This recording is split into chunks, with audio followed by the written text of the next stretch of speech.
Ciao ragazze e ragazzi, a Verissimo abbiamo Elettra Lamborghini e se a Sanremo si è classificata ultima, invece è al primo posto per Striscia la Notizia, prima in classifica nella rubrica I nuovi mostri. Vediamo come si è resa protagonista questa volta. Non so se vi ricordate l'incidente di Sanremo. Poi rieccola di nuovo coinvolta nello stesso scandalo a Domenica In e mostra il non mostrabile in TV. Se vi siete persi questi video li trovate sul mio canale, quindi andateli a vedere.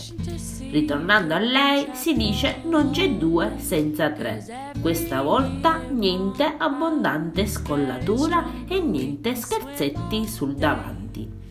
Finita la sua intervista, prima di lasciare lo studio di Verissimo, come dice Striscia la Notizia, la nostra artista Elettra Lamborghini per ottenere il successo non ha mosso mari e monti, ma le è bastato muovere il suo lato B. Lei si improvvisa insegnante di danza e coinvolge Silvia Toffanin. Movenze che Elettra ha fatto sul palco dell'Ariston a Sanremo. Balletto ben riuscito ad entrambe, pertanto a loro va il primo posto, però dei nuovi mostri. Se vi aspettavate un incidente triste riguardo la sua scollatura, mi spiace caro pubblico, questa volta Elettra non ha per niente rischiato di mostrare il non mostrabile.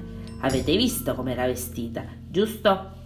Commentate pure se vi va. Io adesso vi saluto e vi aspetto al prossimo video.